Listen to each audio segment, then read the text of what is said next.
Okay, here we are. This is session number 117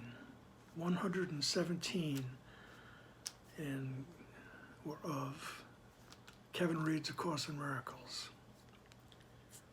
Alrighty then, we are at the beginning in section 2 of chapter 15. Chapter 15 entitled The Holy Instant. And section 2, which is on page 304 of the text, section 2 is entitled The End of Doubt. Okay, it's a brief section. Okay, you feel that relief like we used to feel as kids when you knew that the priest that was coming on to say the Mass only gave really short sermons. This is the end of doubt. In the chapter dealing with the Holy Instant, the Holy Instant will definitely bring the end of doubt. There'll be no doubt about who you are. There'll be no doubt about your connection to God. There'll be no doubt about your connection to everyone and everything.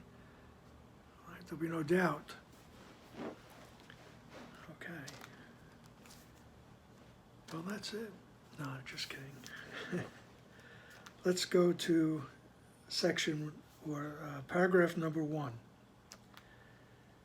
In the end of doubt. The atonement is in time, but not for time.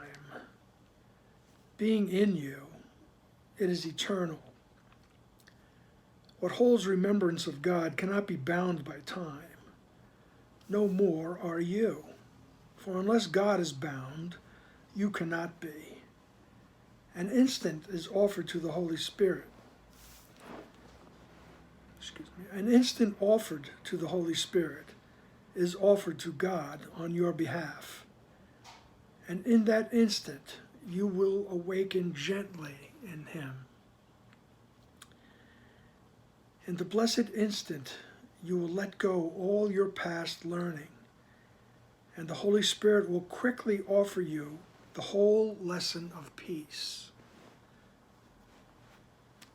What can take time when all the obstacles to learning it have been removed? Truth is so far beyond time that all of it happens at once.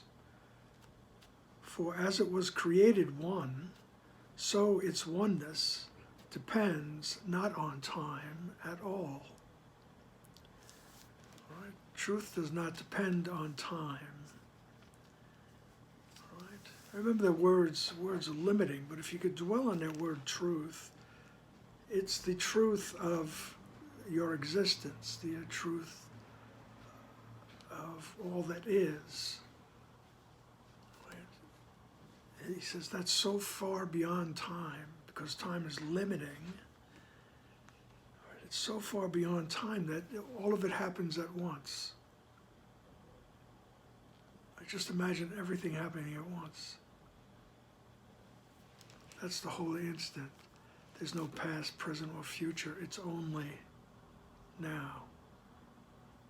Okay? And that's what he means by the atonement is in time, but not for time. Being in you, it is eternal. Because you are eternal. You are happening now. Okay? And the atonement, which is that process of remembering, you remember that you are innocent. The atonement is your innocence. All right. And he says, what holds remembrance of God cannot be bound by time.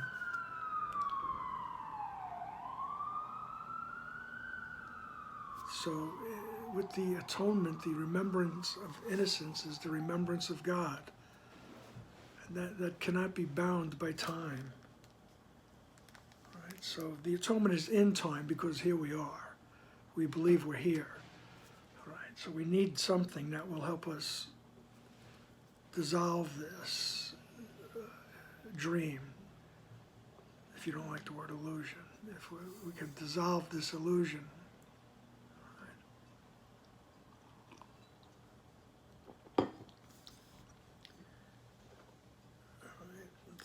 Because what holds the remembrance of God cannot be bound by time. He says, no more are you. Right? Because unless God is bound, you cannot be. Right? So God is not bound. God has no boundaries. Right? The all that is has no boundaries. Right? If you have a problem with the word God, some people do, but that's the word we use in the Course in Miracles. Right? Right? There is no boundary. There's no boundary to who you are. You enter that great spaciousness. You know, Jesus would call it the kingdom of heaven. All right? Some paths call it the void. Okay? The Wu Chi, right? The void from which springs the 10,000 things. All right? But you cannot be bound. All right? An instant offer to the Holy Spirit is offered to God on your behalf, and in that instant you will awaken gently in Him.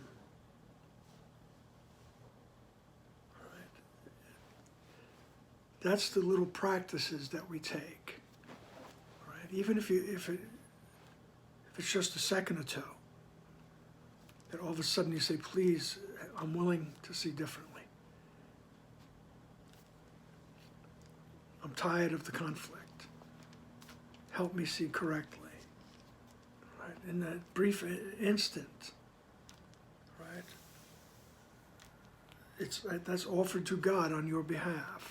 Through the Holy Spirit, the mediator, your internal guide, the memory of your true self. All right? And in that instant, you will waken gently in Him.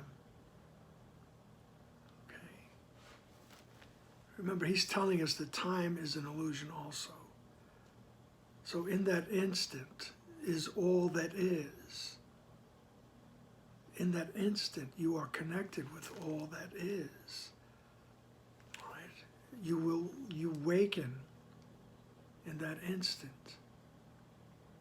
Right? And we fall back asleep again. You know, like the alarm clock goes off. It's like we have that holy instant and then we hit the snooze button. All right? But with enough practice,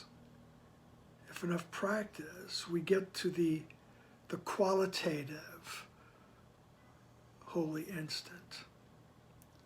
Right? He will, in the text, talk about, you know, we'll have enough quantitative experiences that will lead us to the qualitative experience, which just simply means that you practice enough. I mean, and you could practice every moment of every day. And there will come that moment when a great awareness happens to you. Right? A great awareness. Right? Just speaking of Wu Chi, it reminds me that in Tai Chi, they would say that with practice, and I forget how many numbers of years they say, with 15 years of diligent practice, you will have a small advance in your awareness. All right? And after so many other years, you'll have a great awareness. All right? And it's basically what Jesus is saying. Right? We practice and practice, and you will come to that time where there is that great awareness, which will bring about the end of all doubt. Believe me. All right. Let's not get ahead of ourselves here. Or you can get ahead of yourself, so you don't have to wait for me. Okay. In that blessed instant, you will let go all your past learning, and the Holy Spirit will quickly offer you the whole lesson of peace.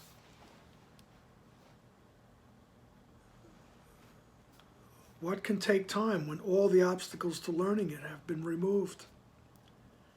Truth is so far beyond time that all of it happens at once. For as it was created one, so its oneness depends not on time at all. All right. In this paragraph, he uses the word peace, but there's another section where he says that love. Let me put the word peace in there if you want. Because remember, we're the ones that need words.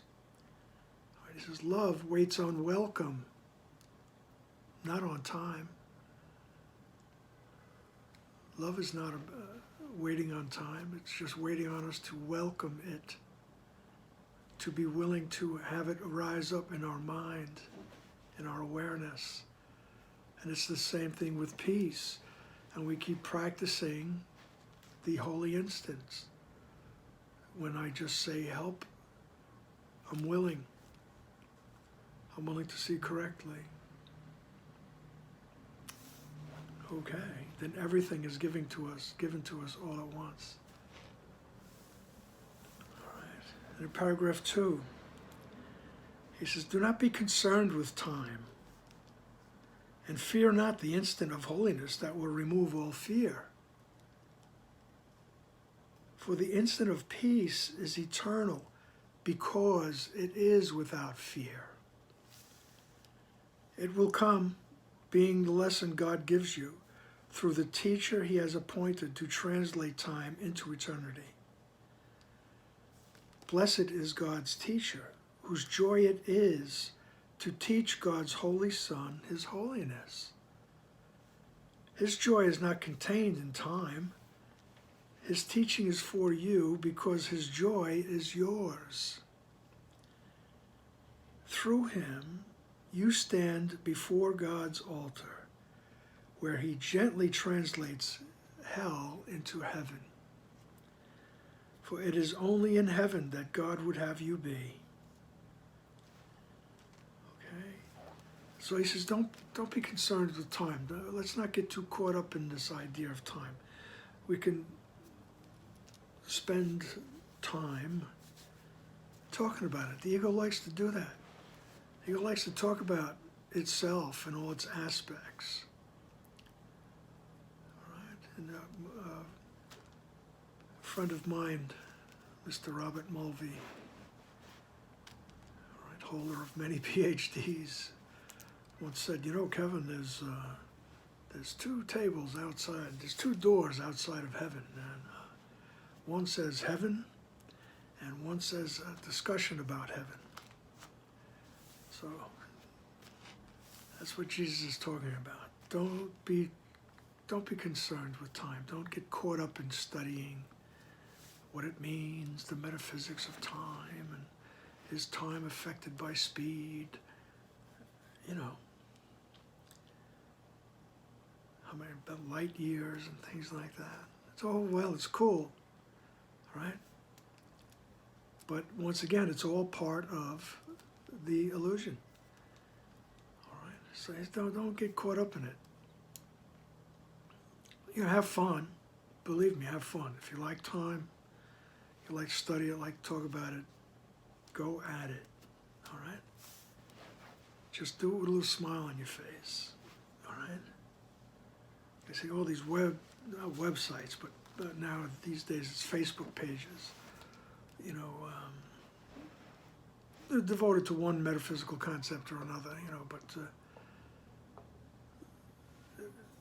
there's one with David Bohm, right, the quantum physicist, right, brilliant mind, had wonderful awarenesses. And then there's the discussions of what he said, the conclusions he came to. And there are many, obviously, people with, strong intellect and good vocabularies. And they are battle royales about, what this is and what that is, and it becomes it becomes laughable. These people, well-meaning, serious people, beating one another over the head with their college degrees. He says, don't be concerned with time. All right, let's get back to that. Do not be concerned with time.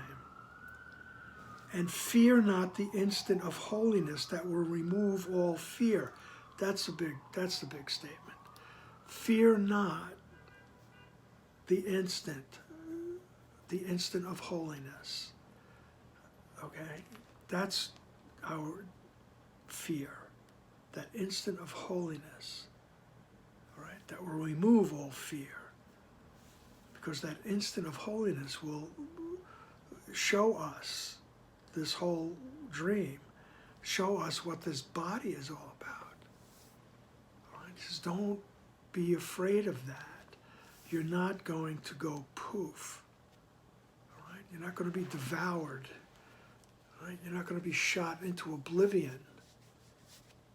All right? He says, don't be afraid of that instant where holiness is part of your awareness. Because the first thing it will do is remove all the fear. Right? This world is a world of fear. Right? I don't care how successful you are, you're afraid of something, believe me. And we don't need to get into all the examples of it, but there's always, because you're in the human condition, there's uncertainty, loneliness, and constant fear. That's the human condition. All right? And he says, don't be afraid of that moment that will remove all the fear, because in that moment you will understand. Right? You'll understand everything that your senses report to you.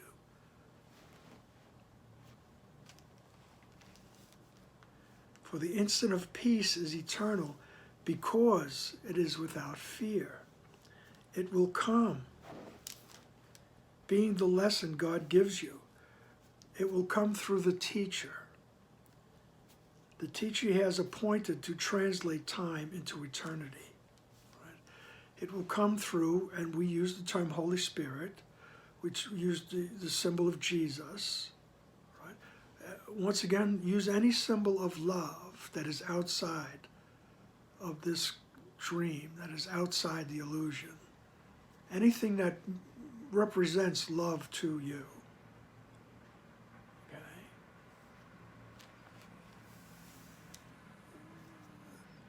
So that instant of peace will come because this guide, this internal guide, has been helping us, helping you and me, to translate all the nonsense into the truth.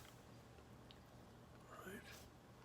It will come, all right, this instant of peace will come because it's the lesson God gives you. And it'll come through the teacher he has appointed to translate time into eternity. That will translate the world, the universe, right? The universe of form. It'll be translated into the universe of eternity. Right? This is, blessed is God's teacher, whose joy it is to teach God's holy Son his holiness. His joy is not contained in time. His teaching is for you, because his joy is yours. Through him, you stand before God's altar, where he gently translates hell into heaven. For it is only in heaven that God would have you be. Right? It's only in heaven that God would have you be. God's not condemning anyone to hell, believe me. All right? Try to let that go.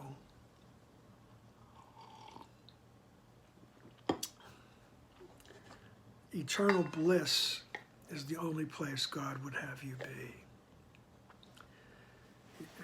Awareness of eternal abundance and safety is the only place God would have you be.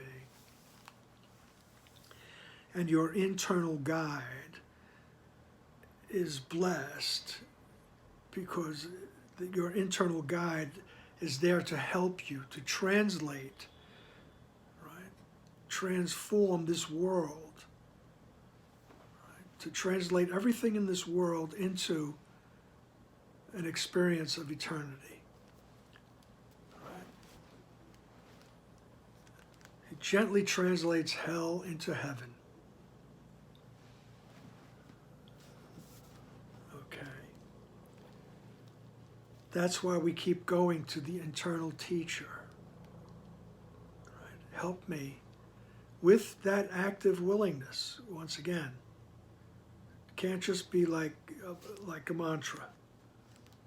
You know, mantras are cool and they have their purpose, right? But there has to be that active willingness on our part. That's all we need to do, really, is to be willing. Okay, that's what Jesus means by whispering to the atonement. Just whisper to it. Right?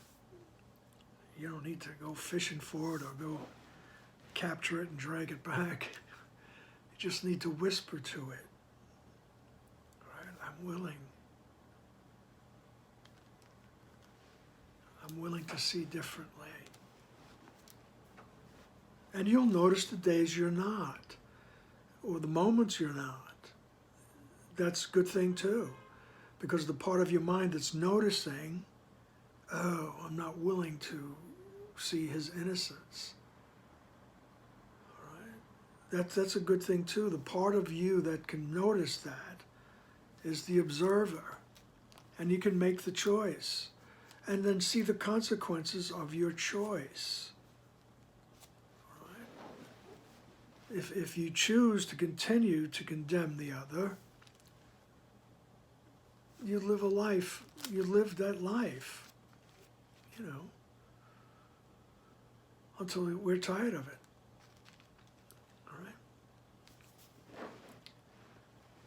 Like they always say, it doesn't make you bad, it just makes you miserable. Okay.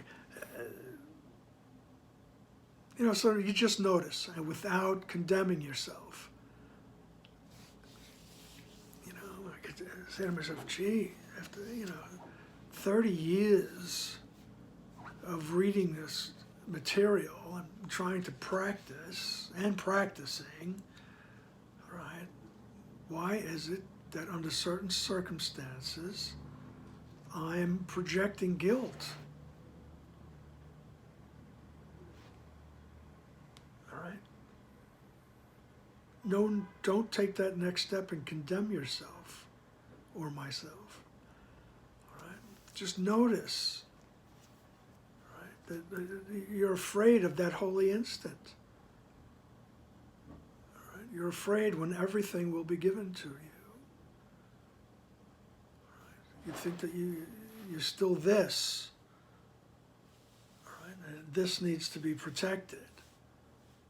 Right? And then in that moment we can say, okay, without the condemnation, do not fault yourself, do not call yourself dirty names, but realize that you don't feel good. Right? It's just not a good feeling. You know, it's not that you go off, you give yourself a pardon and go skipping off and, to keep on repeating these mistakes. The idea is to notice, are you peaceful? And if you're not, then you can choose again. Okay, that's the that's the ability of the observer to do that. Oh, I'm choosing this. And how long do I want to stay in that unpeaceful, in that place of conflict? That's all. Try to be logical. Don't be emotional. It's time for your inner Mr. Spock to come out. Alrighty then. For it is only in heaven that God would have you be. Paragraph 3. How long can it take to be where God would have you? For you are where you have forever been and will forever be. All that you have forever. The blessed instant reaches out to encompass time as God extends himself to encompass you. You who have spent days, hours, even years in chaining your brothers to your ego in an attempt to support it and uphold its weakness, do not perceive the source of strength. In this holy instant, you will unchain all your brothers and refuse to support either their weakness or your own. Right? So just as in the last section, in the section 1, Jesus asked us several times, how long is an instant? Okay? He's just changing up the words here. How long can it take you to be where God would have you? Okay? How long does it take? All right? It doesn't wait on time. It only waits for our acceptance, our invitation. He says, because all you are, all right, you are where you have forever been. Right? You are right now where you have always been, which is in the mind of God, in the eternal, unending universe. Right? That's where you've always been. Okay? The mind is that powerful that it thinks it can leave that and come here and do this. That's how powerful the mind is.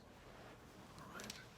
And that's why the ego doesn't want us to go back to the mind in those little beginning steps that we take, those little practices. Go back to the mind. Help me to see correctly. The ego doesn't want that to happen. I mean, even on a grand scale, I'm thinking, this, they say that, 60 years ago now, began this great switch, an impetus toward raising consciousness, right? And now, 60 years later, they're saying the impetus is even greater. Right? So if we take it on a large universal scale like that, we can also see how the ego is fighting back.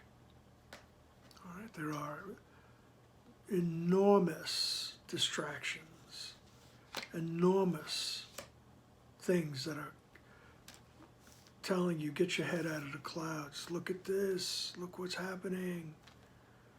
All right? And we can deal with that. But we can deal with things peacefully if we so desire. By going to the inner guide and asking, how do I be peaceful? What does peace look like? All those words. I know I keep saying things like, help me to see differently, help me to see correctly. It's the same thing. Show me what peace looks like, all right, in the midst of this. All right? So, That's my theory on the cosmic journey.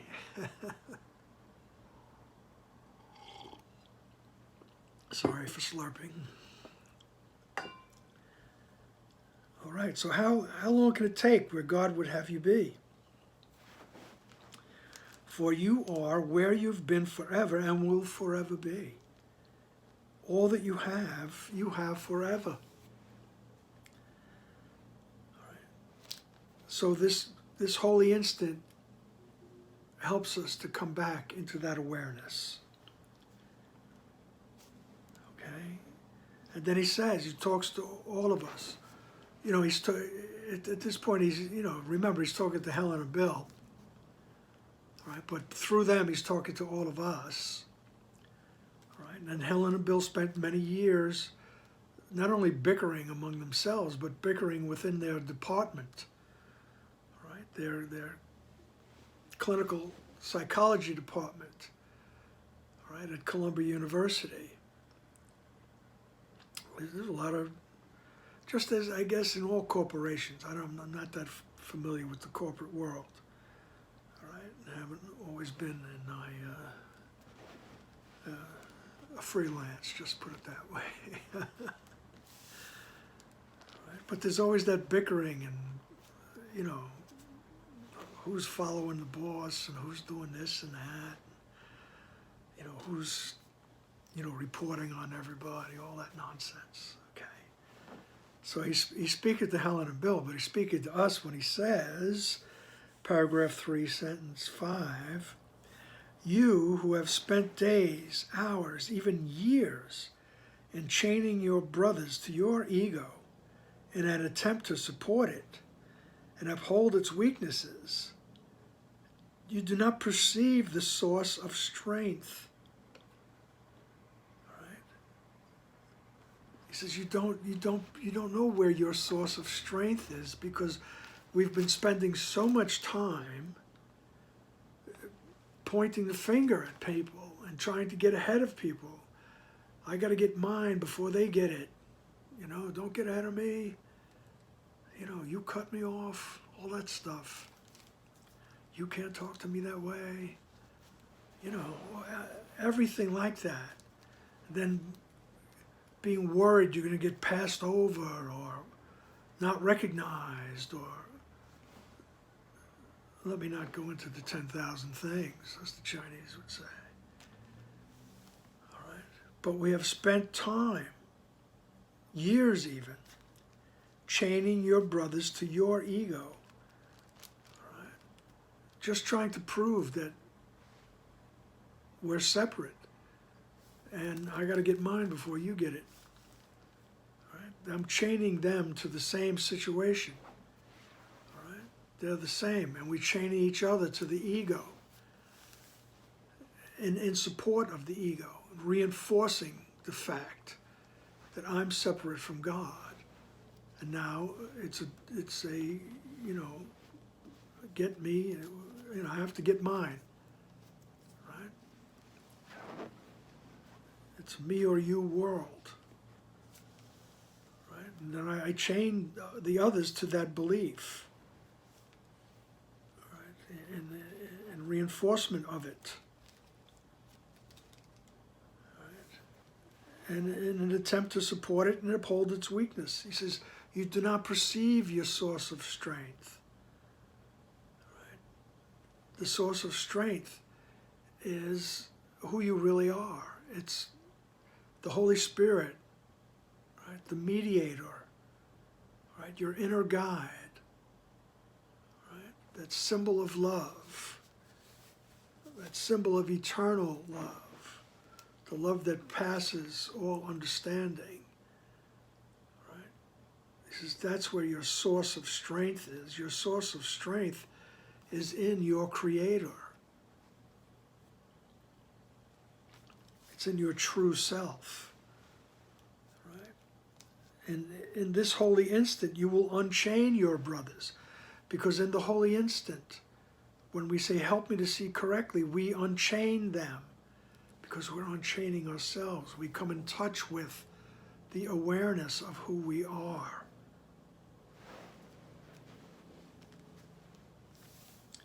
And thereby we unchain all your brothers and refuse to support either their weakness or your own. Right? You're no longer reinforcing the belief in separation. Right? You say, there must be a better way. Help me. Help me to see correctly. Help me to see the better way. Right? And that request is the unchaining of your brothers and your own.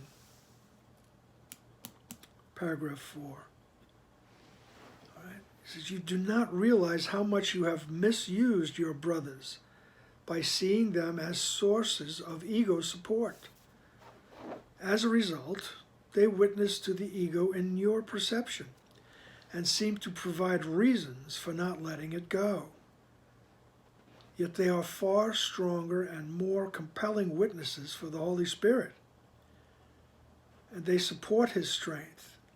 It is therefore your choice whether they support the ego or the Holy Spirit in you, and you will recognize which you have chosen by their reactions. A Son of God who has been released through the Holy Spirit in a brother is always recognized. He cannot be denied. Let me read it again. A Son of God who has been released through the Holy Spirit in a brother is always recognized. He cannot be denied. If you remain uncertain, it is only because you have not given complete release. And because of this, you have not given a single instant completely to the Holy Spirit. For when you have, you will be sure you have. You will be sure because the witness to Him will speak so clearly of Him that you will hear and understand. You will doubt until you hear one witness whom you have wholly released through the Holy Spirit, and then you will doubt no more. Okay. So the whole idea, this is once again touching on that idea of forgiveness, right? I want to stop projecting the guilt onto the other and ask, help me to see correctly. Help me, I'm willing to see the innocence. Right?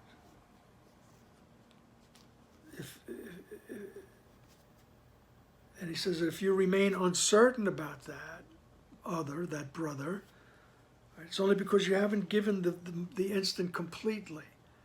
Right? We haven't laid down the projections completely. Right? And it's okay to check yourself. And he says you'll be able to tell by their reactions, right? Our reactions. Right? Am I still reacting the same way? Okay. And he says, because when you have let go of all those projections, all right, and you have given that instant completely to the Holy Spirit, to your inner guide, right, asking to be shown, all right, he says you'll know when you've given it completely. And you will. You will. You can, it's hard to describe in the words. Jesus is trying to do that for us. All right, but you will know. All right? Okay. For when you have, you will be sure you have.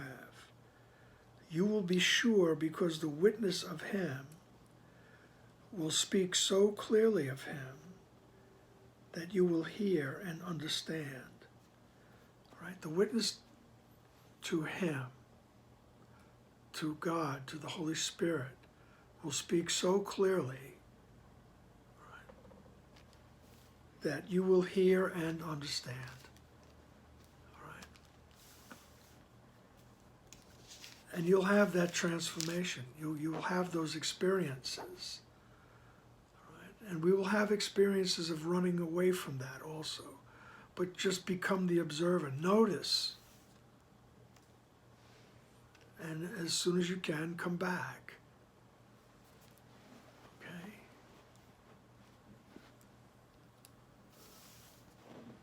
You just come back. You go into the battle. And then you come back.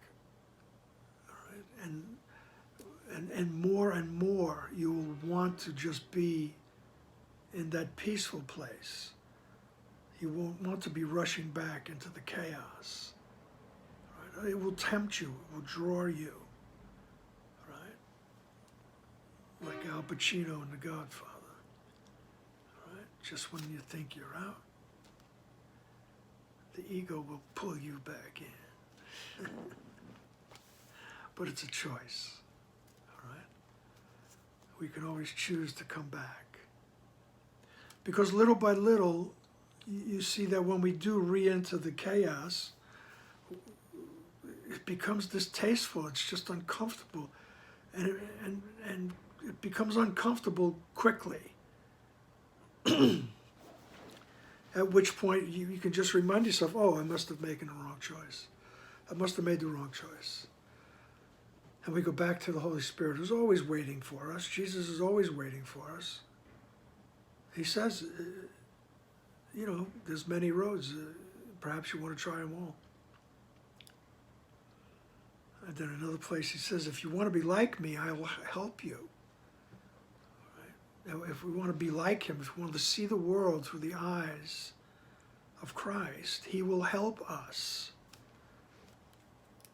And he says, because I know that I'm like you. I know that. And he says, but if you don't want to do that, I'll wait. I'll just wait until you change your mind, because sooner or later, you'll be back. All righty then. Okay. For when you have given that instant completely to the Holy Spirit, he says, you will know. All right? And you will hear and you will understand. And you will doubt until you hear one witness whom you have wholly released through the Holy Spirit, and then you will doubt no more. All right? When you have that moment of release for the other and for yourself, when you release them from the projections of guilt, all right, and thereby release yourself, because you won't have any more doubt. You'll want to keep doing it. All right, the holy instant, paragraph 5. The holy instant has not yet happened to you, yet it will. All right, let me stop here. He's talking about that ultimate holy instant. As we were talking about the quantitative shifts until there's a qualitative shift. Here he is talking about the qualitative shift, right? The ultimate holy instant. All right? So the ultimate holy instant has not happened to you, has not yet happened to you, yet it will. You will recognize it with perfect certainty. No gift of God is recognized in any other way. You can practice the mechanics of the holy instant and will learn much from doing so. Yet its shining and glittering brilliance, which will literally blind you to this world by its own vision, you cannot supply. And here it is, all in this instant, complete, accomplished, and given wholly. Okay?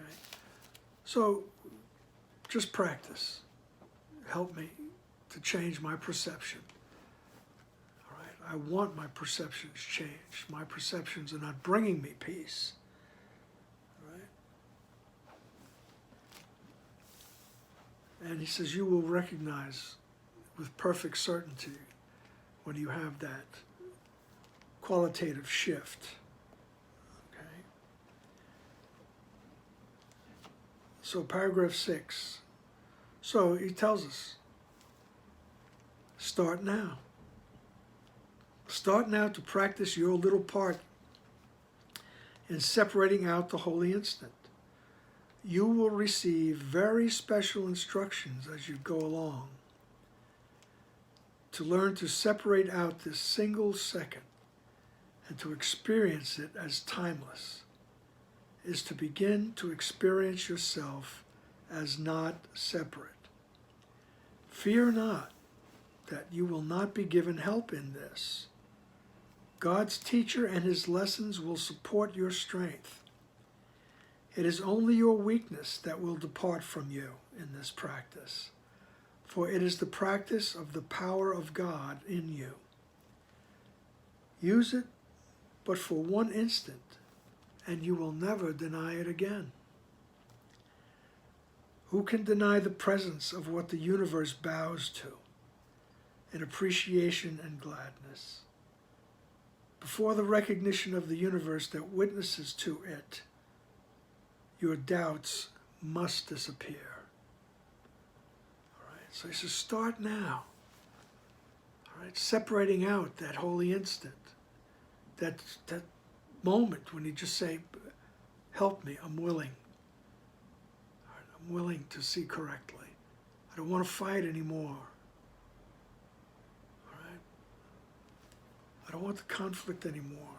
He says, start now to do your little part, which is only be willing. I'm willing to see correctly. All right? You don't have to correct anything. As a matter of fact, you can't. All right? The only thing we could do is ask. We're willing to see correctly. All right? That's when things are shown to us and we understand.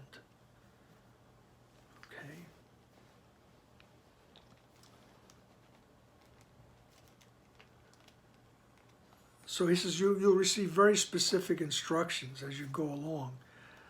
This is the idea of forgiveness. All right? You'll learn how to separate. All right? Separate out this single second and to experience it as timeless. All right? That's the reinforcement. All right? That's the instruction. Is the reinforcement. And we're reinforced, we're strengthened by seeing, oh, this works. This works. Right? And he says, fear not that you will not be given help in this. Right? He says, God's teacher and his lesson will support your strength. Okay. So he says, use it. Use God's power, all right, which is what your strength, where it comes from. Use it, but for one instant, and you will never deny it again. Try it, and you'll see, and you'll always remember, I can go back to that, and you will never deny it again. You know it works.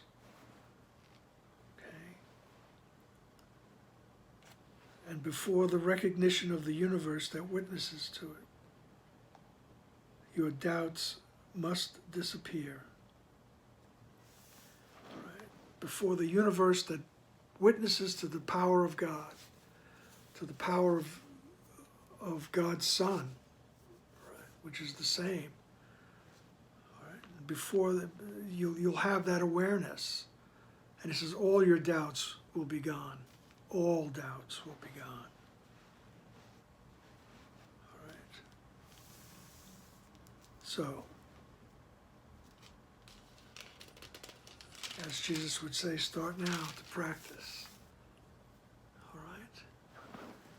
And we start to practice by noticing, oh, I'm not peaceful. Why is that? And then notice if you're willing to be peaceful. And if not, well, just notice how you do you like to be in conflict? All right. Do you need to prove yourself right? All right. And then you choose again. We go to that holy instant. We go to the place in the mind.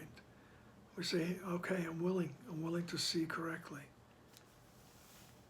All right. The separating out the holy instant in all those instants that we have during the day. All right, we get a chance to choose once again. All right, and once again, I thank you for being here. And as I say, I'm looking forward to the next session. All right now, bye now.